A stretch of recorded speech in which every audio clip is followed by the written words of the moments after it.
Welcome to Life List, a birding podcast. Hello, welcome everyone. This is Life List, a birding podcast with Alvaro Jaramillo, Molly Brown, me, George Armistead. We are birders talking to birders. What's happening, guys? How are you doing today? Hello. Hey there. Just talking about how we're all back in the East, which is not something I'm used to yet, but I like it. It's rare. It's a rarity, but maybe increasingly less rare as time goes on. Yeah. Vagrancy will happen eventually. That it will. Some straying. Yeah. How's your yard list coming, Al?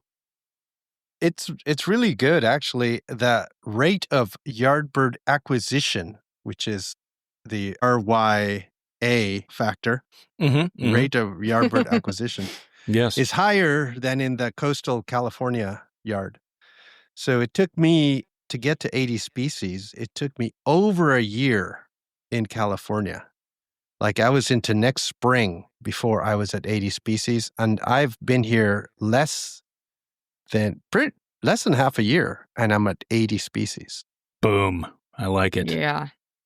Less than half a year and few days in there. I know. It's not like I've been here a lot of days. It's just that's pretty cool.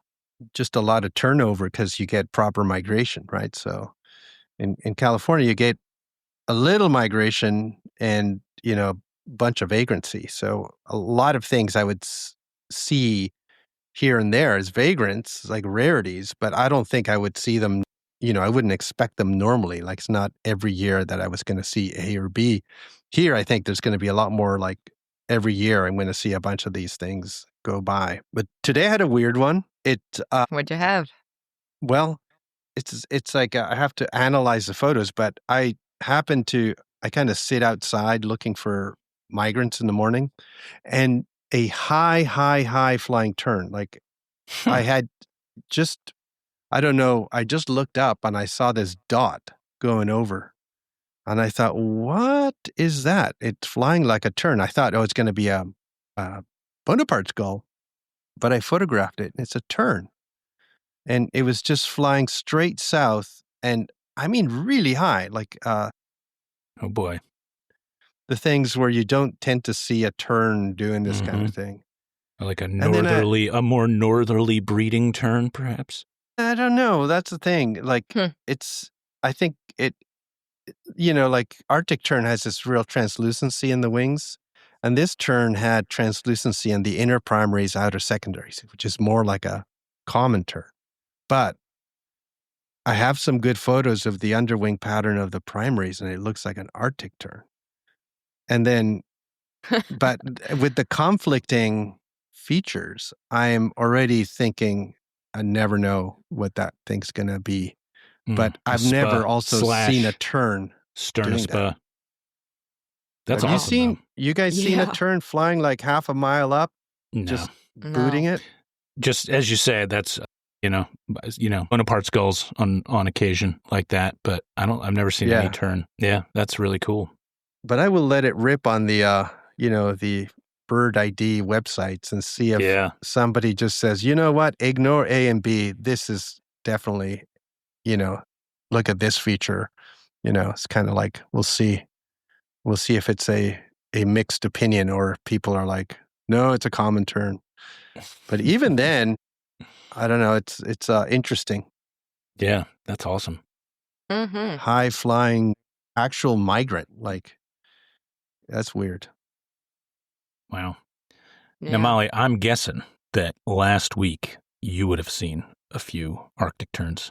Saw a few, honestly, just a few, but saw a few Arctic terns. Yeah, I'm just a couple days back from Alaska and was on the Kenai Peninsula, bopping around for 12 days or so. So it was phenomenal. I had an absolute blast. And I know we've talked about Alaska a lot, even recently on this podcast. So I won't get into it too much. But I did want to say a couple things. There are 3 cities that I've been in where I've spent a few days, and after like 2 or 3 days, somebody's like calling my name on the street, and I feel like I've gotten to know people in the community. And that's happened when I visited Provincetown.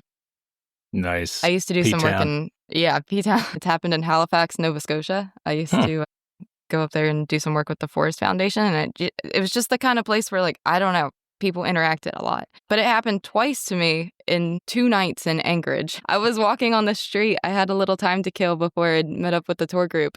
I was just walking downtown and I hear, "Hey, Molly." And I thought, what on earth?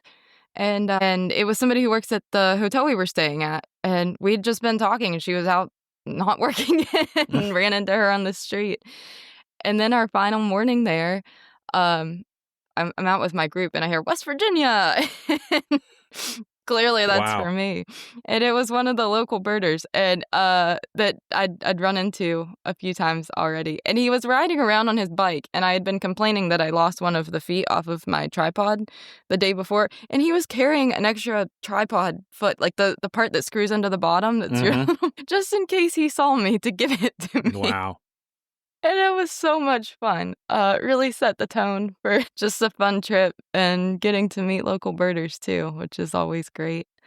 But we spent some time around Anchorage. We went to Seward, and then we went to Homer for several days as well. And it was just wonderful. Spent a lot of time just taking in the views, doing seat watching, checking out shorebirds. Spent some time on boats. You went to Homer Spit, like that's like the we stayed out on the classic Spit. birding spot there. We stayed at the very end, which was phenomenal. Rooms with balconies just overlooking that area, so everyone was seeing common murres and tufted puffins from their balconies with their coffee. It was just one of the best trips I've ever taken. It was phenomenal. Part of the tour also did a flight to watch grizzlies feeding on salmon.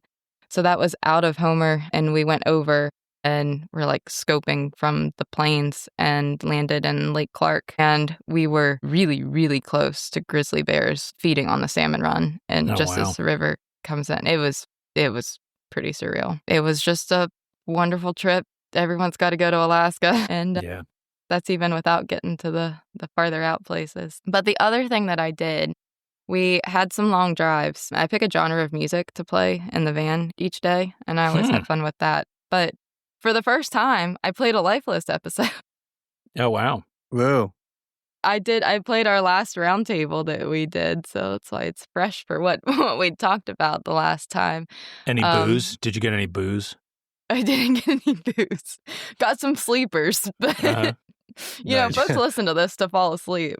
I've actually been told that by a few folks.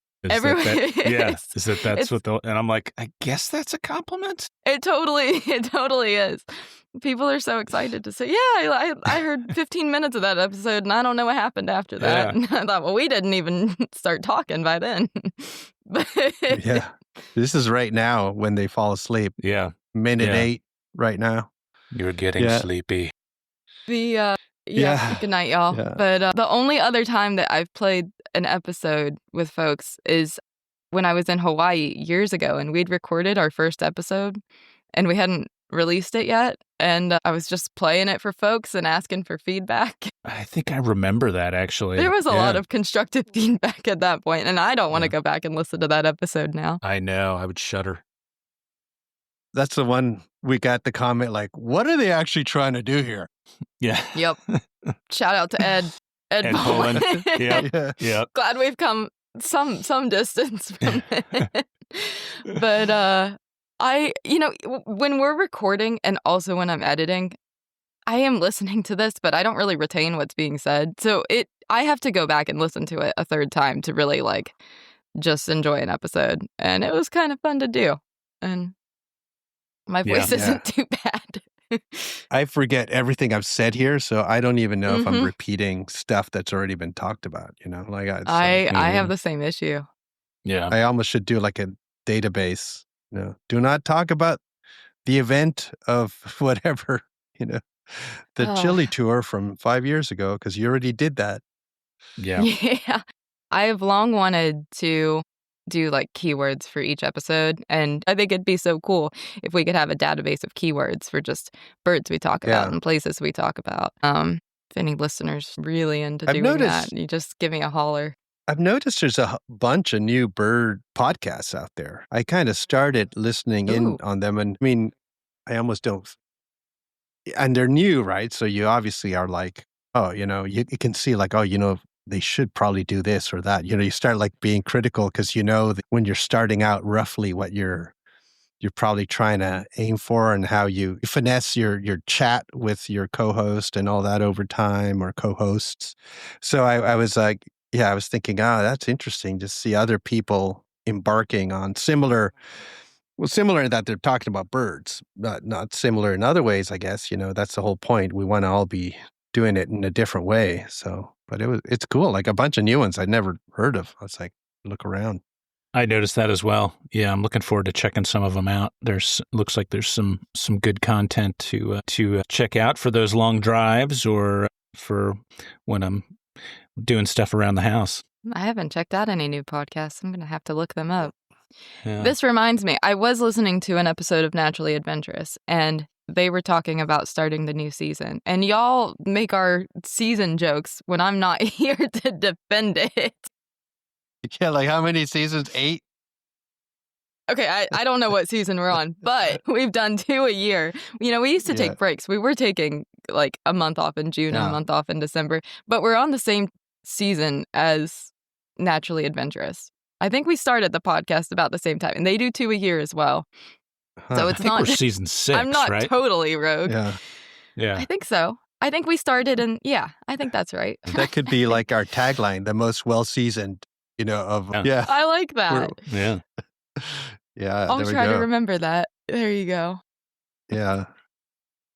I don't know. Podcasting is still, it's all the Wild West, I believe. It is. Yeah, it really is. I don't think anybody knows what they're doing, period. So we have stuck with us it. included. Yeah. Yep. So we've got that going.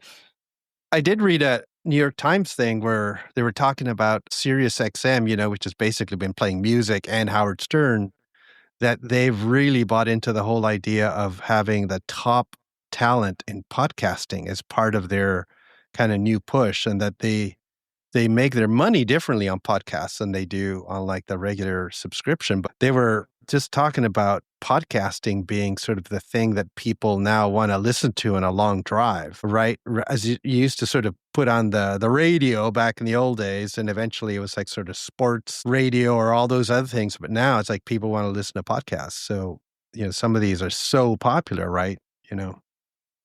Kind of like Life List, This is a natural segue. I think this is a natural segue to there you go. To remind folks, first of all, that we do have a Patreon ourselves. We're creating more and more new material for folks that want it. And we wanted to give special shout outs to Chase Moxley, Lewis Holmes, Dave Howe, and Dave Irons. Dave Irons and Dave Howe are both boom chachalakas, and Chase Moxley and Lewis Holmes are timberdoodles. Thanks to you guys for joining our Patreon. And yeah, we're looking forward to feedback from all our Patreon listeners and members. And if you haven't subscribed to Patreon, we hope you'll give it a look, see what it's all about, and join up, because it's been fun for us creating some new kind of material. That's a cool name, Chase Moxley.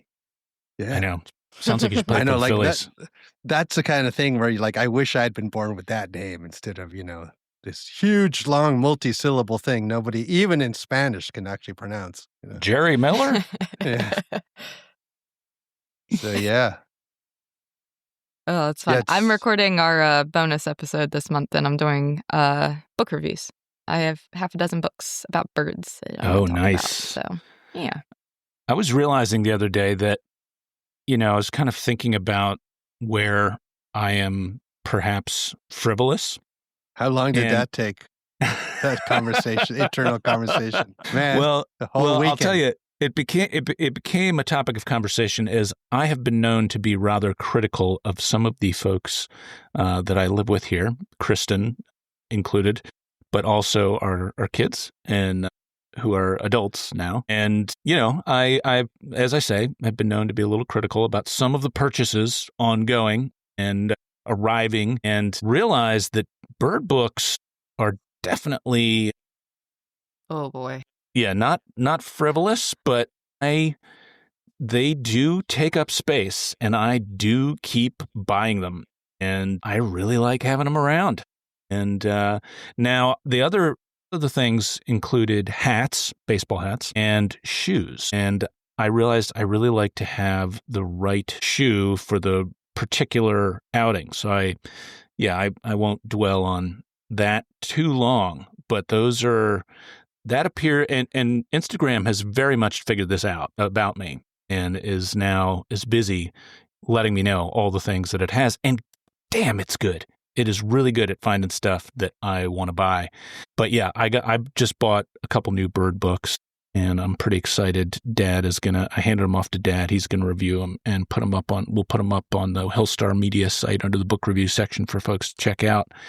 A lot of good new titles coming out. I feel like Link's Editions, for a long time, Princeton Press has always been kind of the best for producing bird books. Link's Editions now, it just seems like they're producing so much good stuff. So, pretty exciting. But, like the field guides, you mean? Yeah.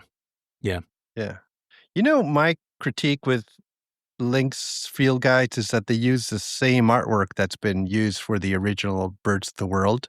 Yeah. And sometimes it's just not the best.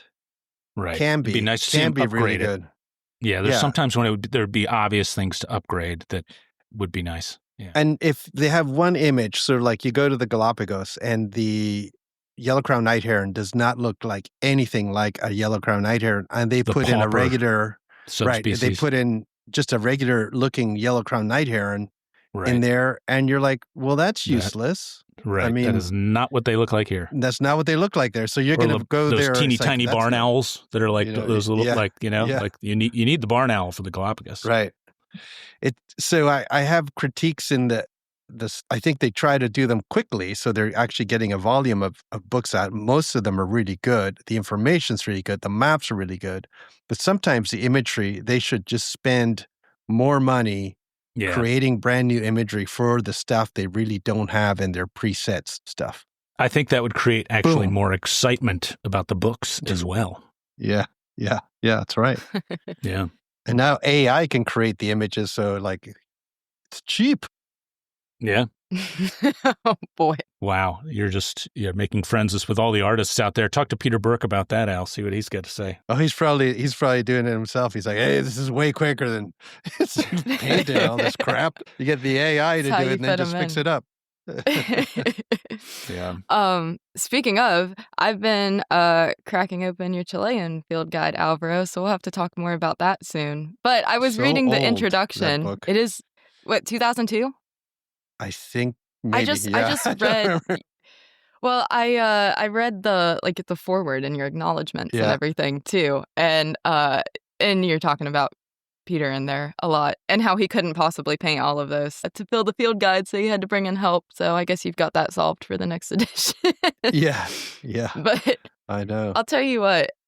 Watching Peter, I've met him once. I can't wait for us to have him on the podcast. We've got to do that soon. Yeah.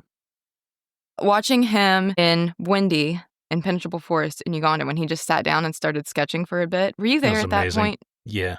Oh, that was nuts. Fun. I couldn't believe how quickly that stuff came together for him and how good it was for how quickly he did it. It was so cool to watch him work. Yeah.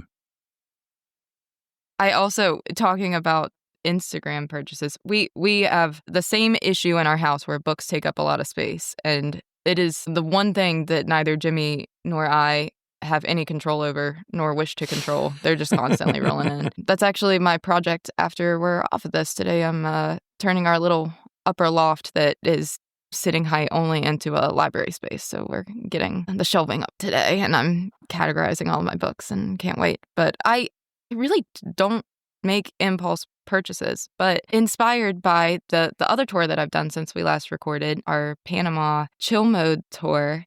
One of our participants there had her watercolor set out, and she was painting every afternoon, and it was so much fun to watch her work. And I bought a travel. This is Margaret Alvaro. Yeah, it was Margaret. And Margaret listens to. I know Margaret's gonna send us a text. And she is tomorrow about very this. Talented artist as well. I can't wait to see what you finish up, Margaret. because she was painting scenery and I was trying not to peek too much, but I saw a little bit of what was happening. I can't wait. But I bought a travel watercolor set, so I Nice. haven't painted in forever. But it'd be really nice to get in the habit of doing that when I'm out. It's just a tiny set, so I feel like it's nice and boxed in, and like there's only so much I can do. But yeah, that was a fun purchase. You know, I always take 3 pairs of shoes when I'm traveling on tours. I'm very set on that. But I do have the same issue where there are particular shoes that you need for particular things. They're hard to organize in a small space as well. Yeah. I try to get ones that'll last, but I like having shoes that'll get whatever job done. Yeah, exactly. The tricky trips are the ones where you need both hiking boots and rubber knee boots. Those are the tricky ones, but there's not too always many the of those. option to like get a cheap pair there or use whatever the outfitter you're working with has, and then they're uncomfortable and they're not going to fit right. Or you, I was going to haul say your I own have boots. delicate feet, Molly. So Well, boy, you do a big hike in those, and your feet hurt the whole time. And then what are you going to do? That's the worst part. Is like if you rely on the boots there. Sometimes they're fine and good, and you can get good stuff, but sometimes you're kind of like limited, and then it can be tough. I'm trying to think when you do a big hike on a birding tour. I mean, seriously. Not often. Yeah. I mean, Alaska. It's Alaska. Yeah. Because most of it is just this short, like get out of the, vehicle, look around for a little bit, get back in the vehicle. It's like Our it's one of the Tanzania critiques of birding tours, right? I mean, Our Tanzania trip, you could get by exercise. in flip-flops basically the entire time because it's like, you're either in a vehicle That's right. or, some people do that. They'll just wear like Crocs or basically the whole trip. I've never owned Crocs, by the way, just so the public knows. I haven't either. You see, the difference is Al says it with extreme judgment, Exactly. I don't know. I am the judgy one of all three of you. Realize, right? Like, I mean, I'm kind of thinking Is about. that the case? I always have my little comments, but they're all humor. But yeah, with judgment, always. It's like, and I'm like, I embrace it. The thing about Crocs that I don't care about the style, but you wear them without socks, right? And like, my toes against the like plastic front, that just feels. I don't want my toenails rubbing up. I got the furry insoles on my Crocs. Oh my God. Mine don't leave the house either, I should say. But they're strictly they're just for around the house. Yeah. Well, for the Grizzly, we wore hip waders, and those are cool. We actually, yeah, we went. He approves. They were cool, yeah. It's a different kind of judgment from and, out there. It was like the ones, they just like, they didn't have the straps, so everybody had to like tie them up to their, pants or like tie string around. We were a good-looking group. The Grizzlies were impressed, but we had to actually go like more than 3 miles in them. Oh, wow. That's hardcore. We hiked a ways to get, we didn't actually do any water crossings either, so it turned out you just don't know. And you're in tiny little planes, like, I guess they had 6 seats. Yeah. We had to weigh ourselves with all of our gear on to make sure they were balanced, because you can tip them pretty easily when you're working with that small weight. And we had a strict limit on 10 pounds on our little day pack that we took. This was like a day outing. So you had your like camera and that was it? Pretty much. Yeah. I weighed my binoculars with me so that it was like part of my weight to go, so I could keep those, because it was fun to fly across and see everything as you're flying low too. Yeah, the crew I was with, everyone was really troopers, because it was a haul, and we had to kind of hurry up and get out there, and there was a lot of adrenaline too. On your flight, were you able to see the Harding Ice Shield at all? Not from there, no. We had plenty of glacier viewing and getting to see I hadn't seen glaciers the way that I did on that trip, and ice fields at all. We saw a lot, and they all have names. And when I've seen glaciers in other places, I don't know, it isn't the same impact. But we did a full day boat trip out of Seward, and which was just one of the most phenomenal experiences I've had in my life. I think we had 9 alcid species. Wow. And yeah, which, is typical there, but fun. And the first time that you go around a bank and you open up into one of the glaciers and you feel the chill coming off, and you drive right up to it, and you've got all the ice pack and harbor seals, and it's calving and everything's falling in, and just like watching that and the whole experience of turning the boat off and just hearing everything crack was, oh my gosh. You've both talked about this, and now I've experienced it in that way too. And just it's pretty one wild. of those moments that makes you feel alive and part of the world. Yeah. Yeah. Everyone's got to do it. Yeah, it's pretty majestic. Nothing like ice cracking. Big ice. Yeah. Big chunks of ice. Yeah. Yeah. Yeah, you guys have been traveling a ton. You've both been busy. I've been calling this the summer of George, like the old Seinfeld episode. I've been around since Alaska, since I got back, late June. And I've been telling people, I'm like, I feel like I've kind of fallen in love with summer again. I used to always badmouth summer, but... You have. Yeah. Yeah, a few weeks ago. Yeah. As recently as probably our last roundtable recording. Yeah. He's come around. Yeah. I mean, like the bugs. This might have been a Nostradamus prediction. It could have been. Yeah. George will like summer one day. Yeah. I mean, between the bugs and the plants and the herps and a few nice bits of birding. Yeah. I'm like, I could do this a little bit more. Yeah. Often I schedule myself for a good bit of travel in the summer and the winter and try to be here for the migration seasons. But yeah, it's been a fun summer. I went down to Bombay Hook in Delaware just a couple days ago. What's that like this time of year? So, I mean, it can be, horrendous with bugs. It can be like you can get carried away by horseflies and greenheads. But the way it was kind of just before this Hurricane Aaron coming up. And, we're really way out at the edge of that. But it was real gray and overcast with light easterly wind, and just happened to time it such that we were there at high tide fairly early in the morning.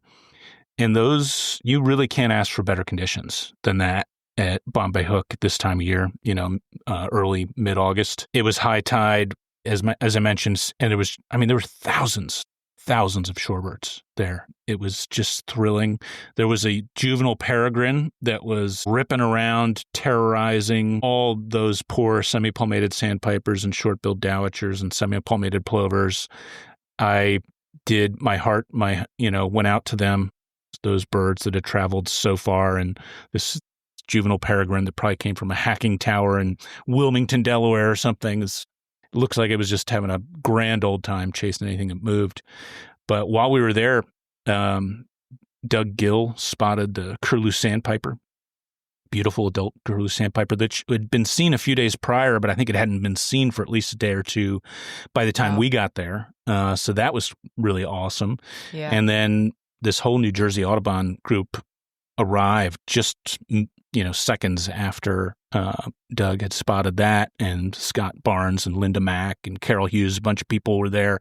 And I was like, guys, I just got the curlew sandpiper over here. And then before you know it, it felt like there was like 40, 50 people, and it was just like such a great bunch of folks hanging out, enjoying shorebirds, great weather, peregrines terrorizing everything, and then went up a little bit further, had a nice juvenile Wilson's phalarope drop in briefly, got good views. There's a lot of short-billed dowitchers moving, not as many as there were, say, 3 weeks ago when I was there last with Holly. Now there's a few more long-billed dowitchers, which is, bird I don't get to see here that often.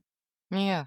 And picking those out was tricky, but there were also the peregrine was putting them up, and so they were calling a bunch, and they were quite easy to pick out that way. And eventually, we saw one of the many roseate spoonbills in the area. We'd actually been through the whole refuge. We're like, all right, time to go. Coming back through the refuge, and here's this roseate spoonbill just in the middle of an impoundment we'd already been to. And actually, Brent Stevenson, I got my lifer Brent Stevenson out there, which is funny. He was passing through on his way to Hatteras. I think he recognized me by voice as I was talking to some other birders there about the curlew sand. So it was really fun. It was like a great bunch of good birds. All the migrants were in good numbers, and there was a bunch of birders just out having a good time. And I was like, man, I got to do this more often. Pretty darn nice. Yeah, absolutely. Just good old shorebirding with friends around. Doesn't get better than that. Hey, y'all. I would like to ask you and your help in spreading the word about an event that is near and dear to my heart, the Frontiers in Ornithology Student Symposium. So we've talked about this on the podcast before. The event is coming up October 4th in Seattle, Washington. So this is a one-day symposium for high school and college-age students who have any interest in careers in ornithology or conservation science and those types of pursuits. We bring in a really spectacular panel of speakers. Our keynote this year is Steve Hampton. We have student keynotes, and we have folks in all different types of career paths: biologists, ecologists, zoologists, researchers, educators, artists, data scientists, lawyers. And everyone comes and talks about their career paths and how they got to where they are and what it's like to have the jobs that they have.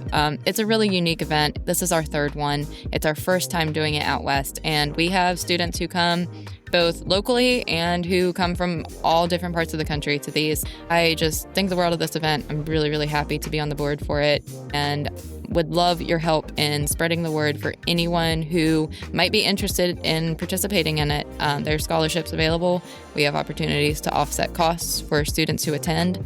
There are also volunteer opportunities if you happen to live locally and want to help with the event as well. More information, registration, scholarships, all of that is on frontiersinornithology.com on our website. Would love to have your help in spreading the word. Thanks.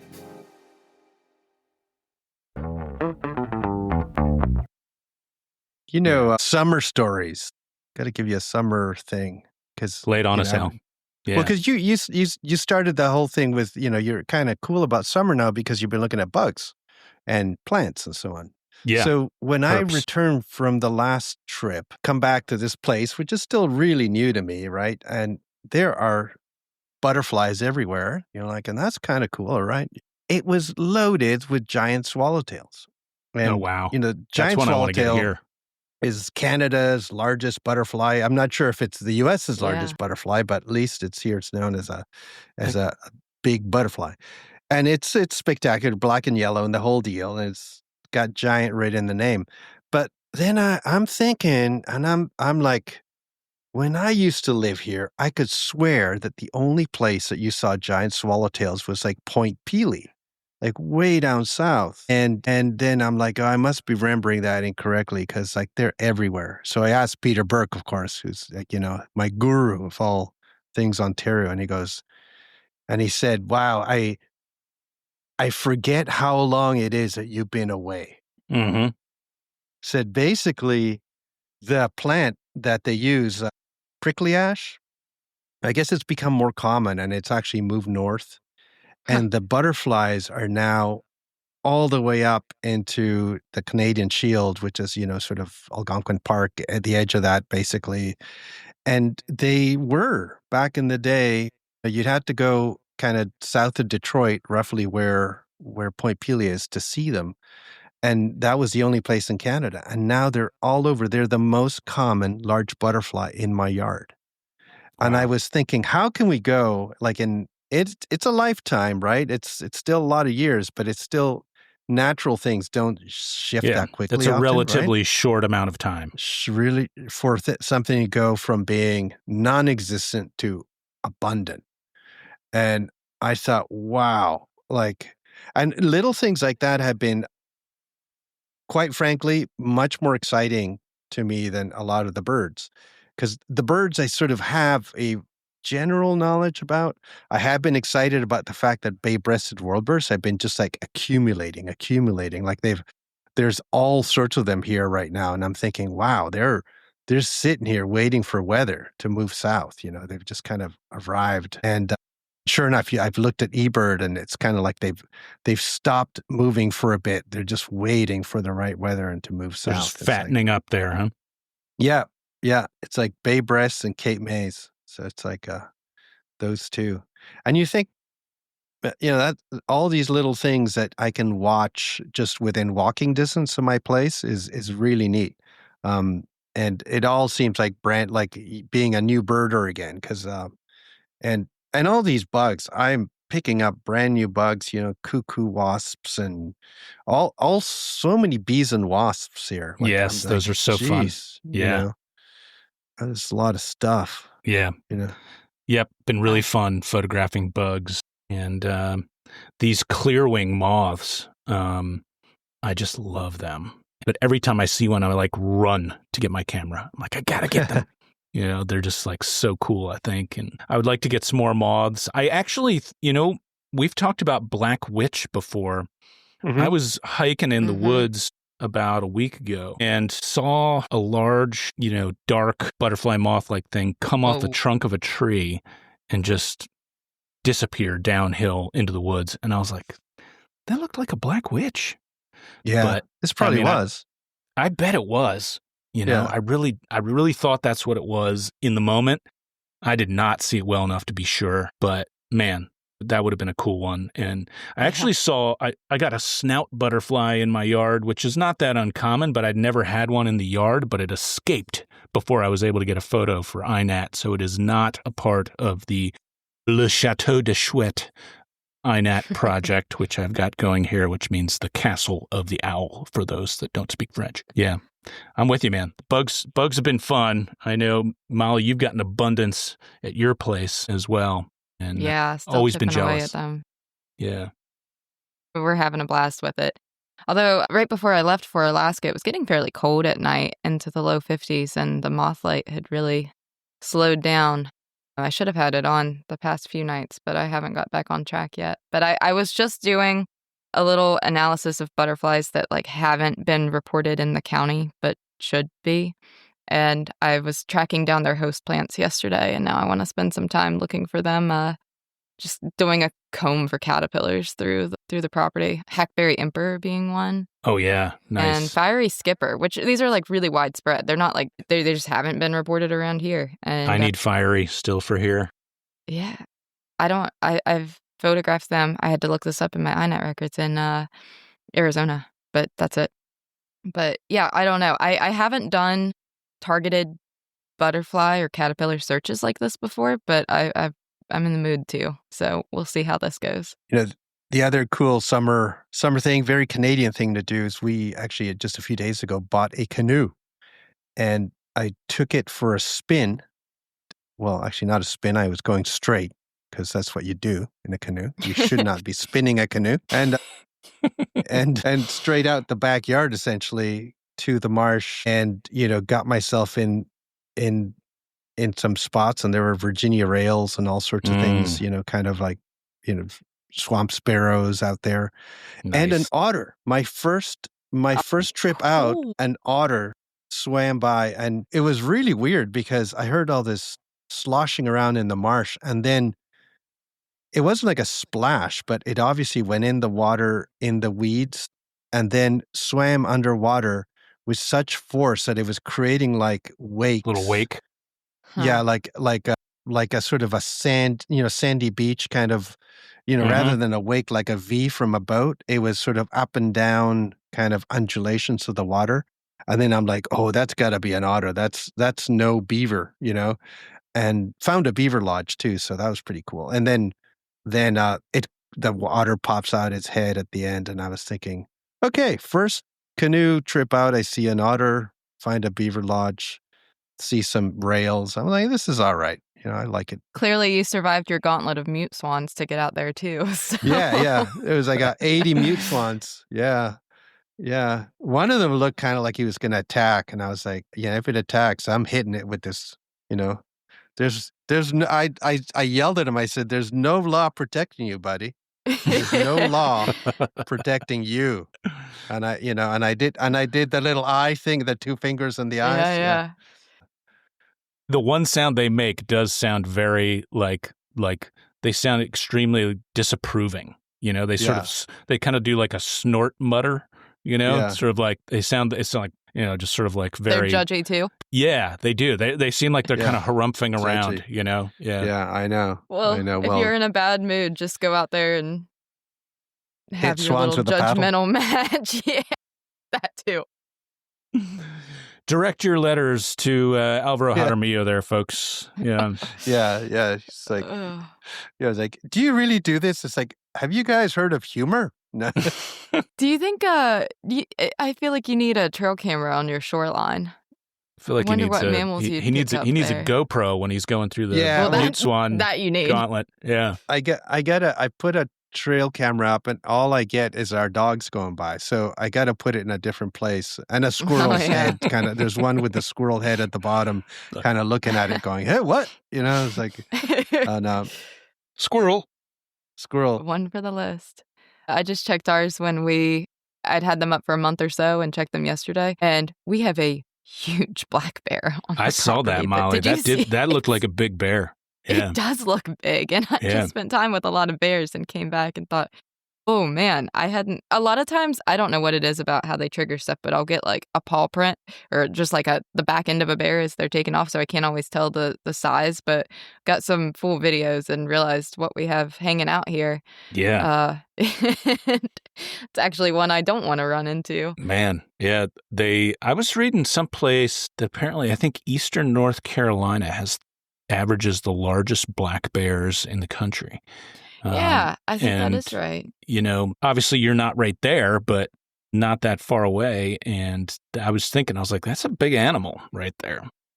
Yeah. That video you got. Yeah. Yeah, I'd be curious to ask someone who actually knows what they're talking about what they think the weight and age is of it, because it looks old to me too. Yeah. But it's interesting how this shifts every year, because we don't have any cubs on the cameras this year, and we have two totally different bears than the 3 adults or 3 cubs that we had last year. They look different. A little scraggly, mangy thing that is pretty easy to pick out, and then this one. But it was about this time last year that our bobcat started hanging out, so I'm ready for that next. Man. That's all so awesome. Bobcats are making a big comeback in North Jersey. I think a lot of people don't realize North Jersey is actually, there's some wonderful state land but protected areas that have really good woodlands, great for warblers in the spring and early summer. There's some spots where there's a lot of cerulean warblers nesting up there, but cool. But bobcats apparently are making a strong surge in North Jersey, which is pretty exciting.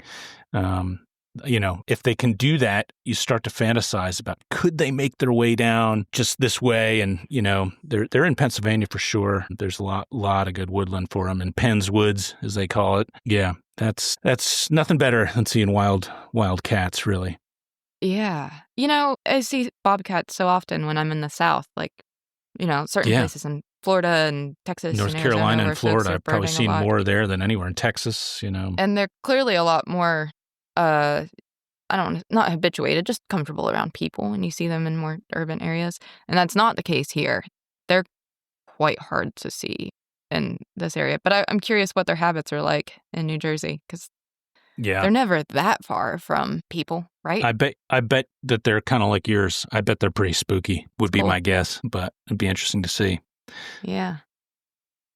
Yeah, in California, they've always been pretty easy to find and see and stuff, and sometimes multiples. And I know they're in yards and so forth in some places, but I assume that the more danger that they're in from various things, the more spooky they become, right? Like if there's really nothing to worry about, they don't care. I think also if they just see people more, they, a lot of places, they might actually end up associating people with food. But I don't know. Yeah, do you know of any that, they're famous cats in different birding places through the neotropics that hang out and are pretty habituated? I don't know of any bobcat situations where Not really, but I feel like I see, in Arizona, I feel like I see quite a few videos, in people's yards. Yeah. Through their porch, sitting sliding on their glass fences doors. Of that kind of thing. Yeah. That's true. Yeah. Yeah, one Never thing had that's good been photo ops. Yeah. Not up here.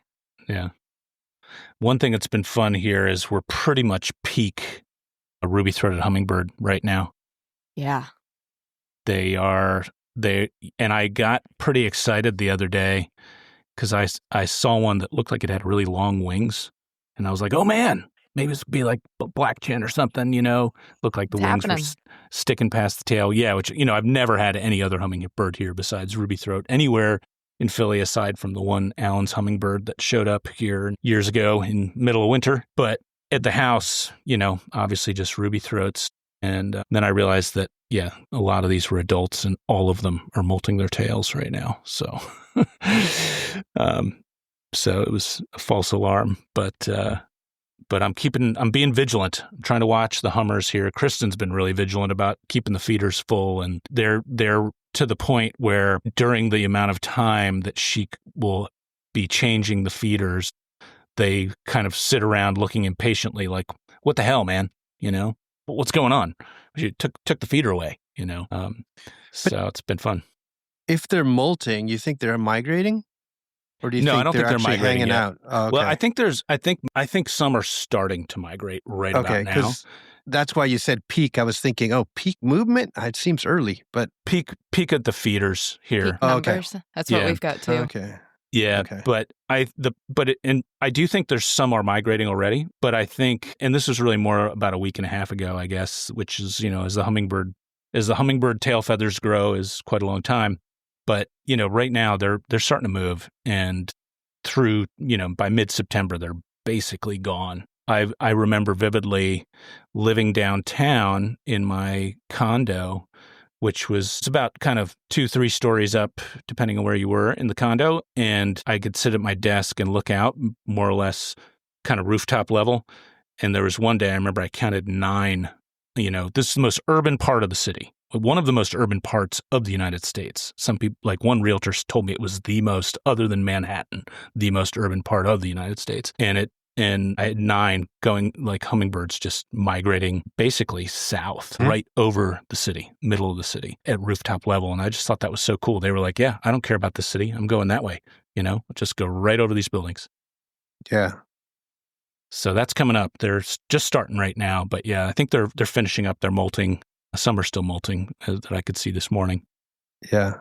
Couple of things. One, a little quick migration thing. We're starting to see purple finches and red-breasted nuthatches here last few days increase, which tend to be mean that you're going to get a finch winter.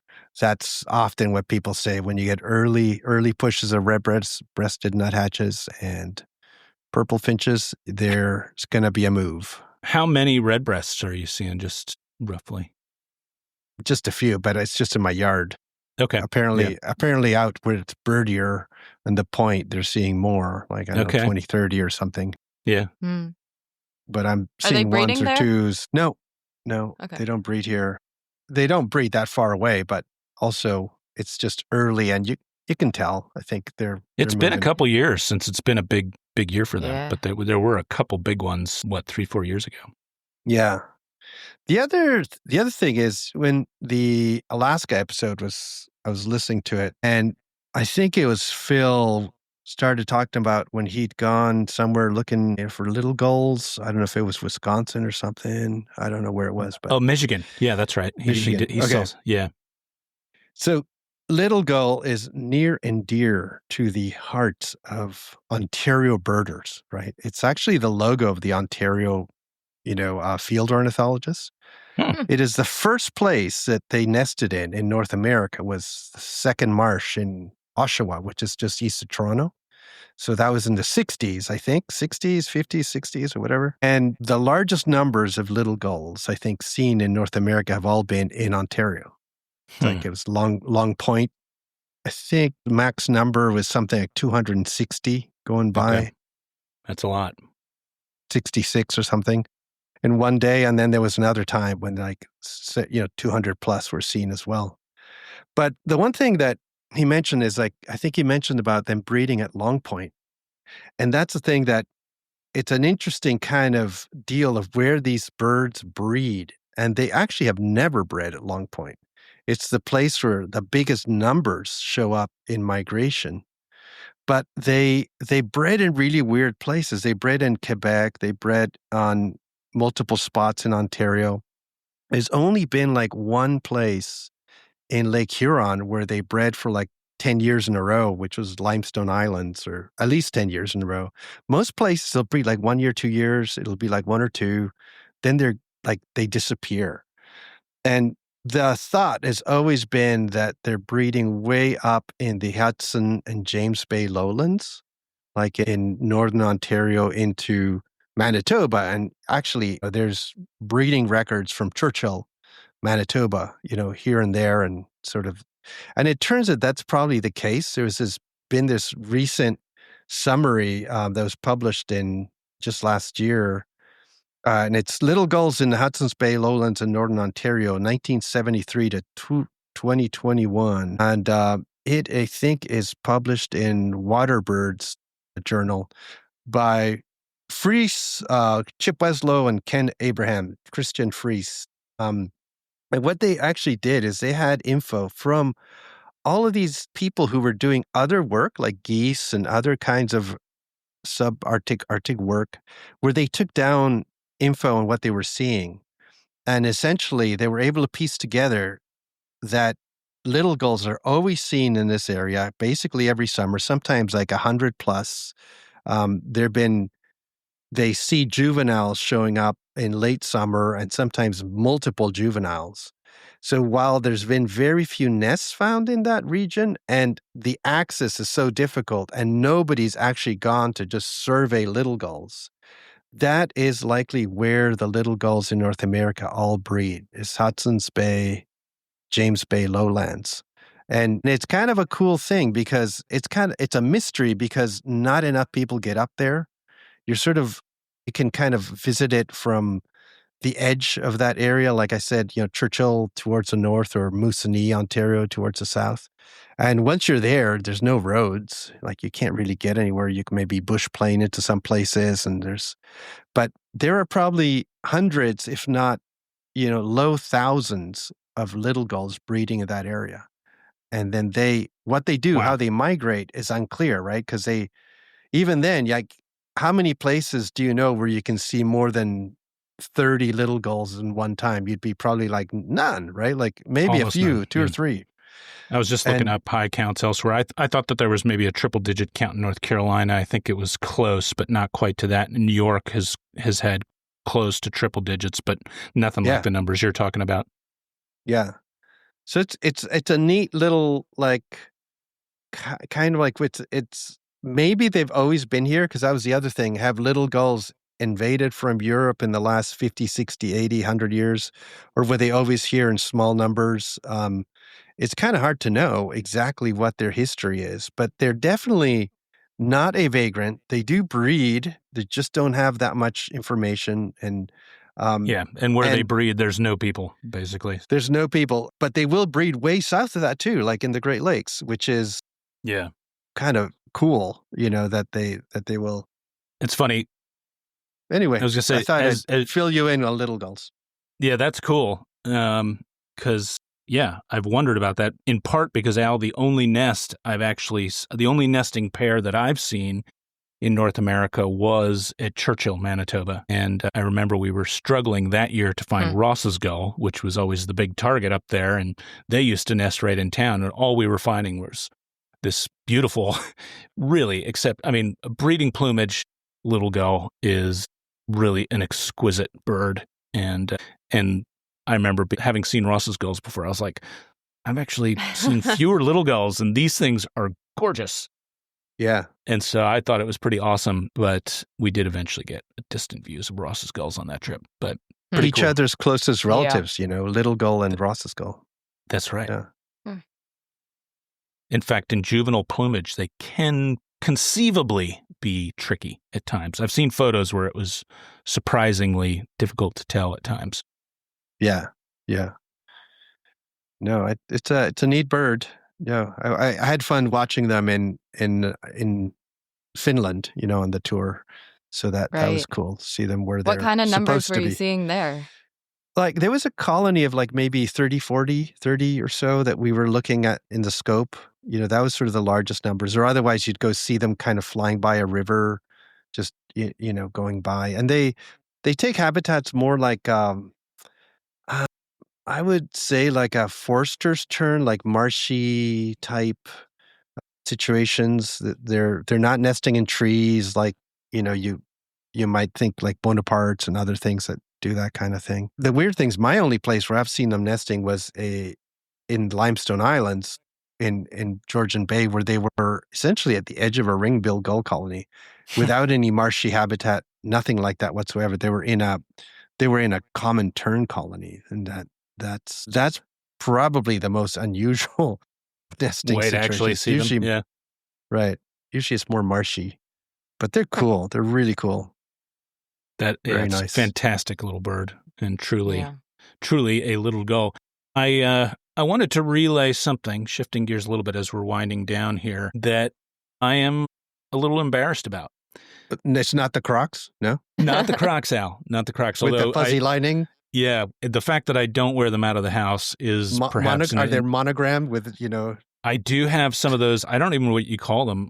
My the little stickery things? Yes, Kayla got me a couple you've accessorized. Yes, so I've got some accessorized Crocs. You've already said too much, George. I know. And my story of embarrassment actually involves Kayla, who recently had a friend over, and we were trying to decide what to do for dinner. Kristen was out and working, and it was basically me, Kayla, and her friend here at the house. And she was like, I'm going to go grab some pizza. And I said, uh-oh. I said, super. This is great. That sounds great. Just, grab me, grab a couple things, and, I'm happy to pay for it. And I'll just eat whatever you guys don't eat. They got two kinds of pizza. Would you care to guess what those two kinds of pie. pizza? That was one of them. Hawaiian. That was the other. Look at us. The cosmos brings back to you what you send out to the cosmos. I literally, when they told me what they got, I started laughing like, surely they must be joking. Like nobody would do that, period, much less to me. But they were not joking, and they did not understand why I was laughing so hard. They thought something was wrong. And I was like, yes, something is wrong, all right. I've not raised you right, Kayla.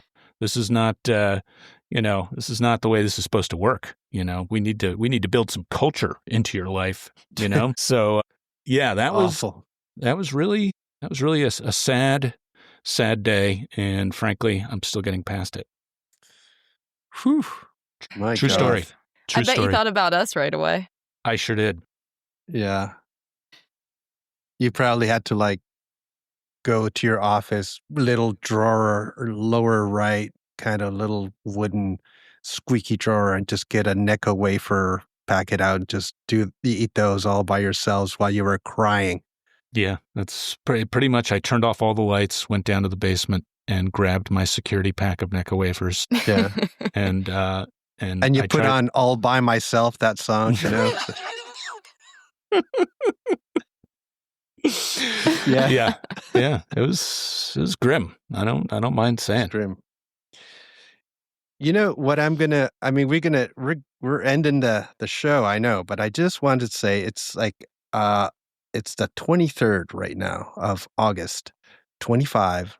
A few days ago, this Lister's movie, and I can't say dropped because it sounds douchey, but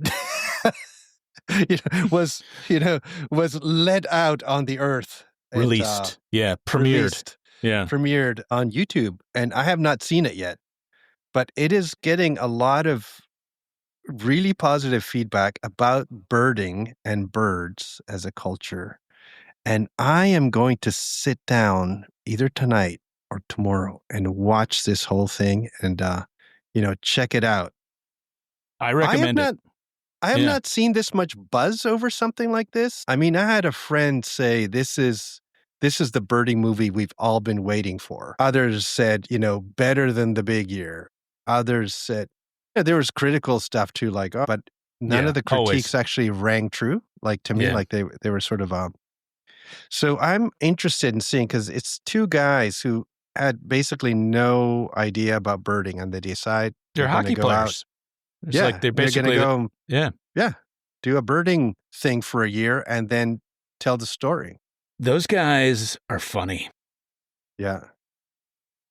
As you say, I have seen some critiques as well. I think they're funny, and I agree. The Big Year was you've seen part of it, or you've I seen watched, some of it? Yeah, I watched the first 40 minutes. I'll return to watch the rest soon. I haven't seen your cameo yet, Al. Alvaro has a cameo, folks. So that is in and of itself reason to watch. So definitely check that out. I saw that he was in the preview, but I haven't actually gotten to the part of the movie where he is featured. So we'll need to discuss that at a point in the very near future. Yeah. But I'll say this, that the bird footage is great. So like, as critical as you might want to be of the guys, who I think are great, like they are just funny and they seem like real human beings, and this seems like a genuine adventure for them. And I don't get a lot of pretense out of them at all. And I think they'd be fun guys to talk to. And so I'd recommend checking it out. And comparing it to The Big Ear, very, very different movies. Obviously, one was super high budget. This one is not, although I think they've got, I love the way they've edited the movie, because there's a mixture of sort of like less quality footage with some pretty high quality footage, I would say, of birds and stuff, which is kind of real. It's kind of like the birding experience is, But to me, this strikes a much closer to the birding culture. Now it's called the Listers or Listers. I can't remember the exact title. Listers. Yeah. So it's about one aspect of birding, right? It's not a holistic movie all about birding, and I think that would be hard to create. But as a window into people that do big ears and the people that are really into listing, it's quite good, I thought. Sweet. Yeah. I haven't checked this out at all yet, but now you've got me excited. I did see the name and I was having some worried thoughts about like the twitching documentaries and those kinds of deals. Right. Yeah. It sounds like this is a little bit of a different take. I'm the George Michael of birding. That's yes, that guy. So oh yeah, that guy. Yeah. Nice. Well, cool. Yeah, I think we got a bolt here, guys. But yeah, thanks everybody for listening. Thanks to Koa Sporting Optics. We thank you for letting us do what we do here. And we'll be back again real soon, guys. Have a good one. See you next time. Bye-bye.